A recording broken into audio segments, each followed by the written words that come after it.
I can tell you about squirrel bites. I mean, I think that we respond to a variety of different types of calls, and oftentimes there are bites, dog bites, squirrel bites. I think tourists feeding squirrels is a favorite pastime, and sometimes the squirrels aren't too favorable when there are no more treats to be given. So. They're New York City's top emergency docs, and you can find them cruising around Central Park on the weekends as unpaid EMTs, treating citizens for free as a way to give back to the city they love. The real-life Dr. McDreamies patrol the leafy byways as part of the Central Park Medical Unit, responding to everything from squirrel bites to heart attacks.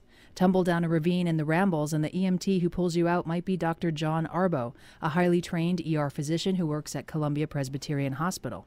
You know, we see a lot of recreational-related trauma, a lot of bicyclists hitting other bicyclists hitting joggers, a lot of collisions.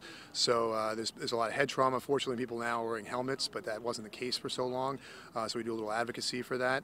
But we do see a lot of recreational-related trauma, and that starts here and it winds up in our ER. A CPMU ambulance has been at every major Central Park event for the past 35 years. One of its founding members is forever linked with a fateful day in park history, December 8, 1980, when John Lennon was shot. Dr. Stephen Lynn, who was an attending emergency room physician at Roosevelt Hospital, is known in the emergency medicine world and the history of pop culture as the individual who took care of John Lennon when he was tragically shot back in the 1980s. The CPM units even cover the streets outside of the park, rushing to the rescue of pin jobs, drivers who are trapped inside their vehicles, or pedestrians who are hit by cars.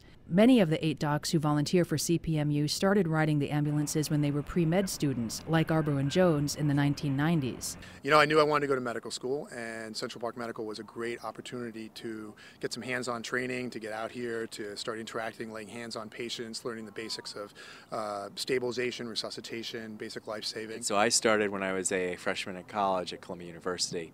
I began as an EMT and was lucky enough to find the Central Park Medical Units. The Central Park regulars who rely on CPMU don't know that they're getting treated by some of the world's top emergency specialists. The only job the docs don't do in Central Park is fish people out of the turtle pond if they take an unexpected dip. That they leave to the NYPD.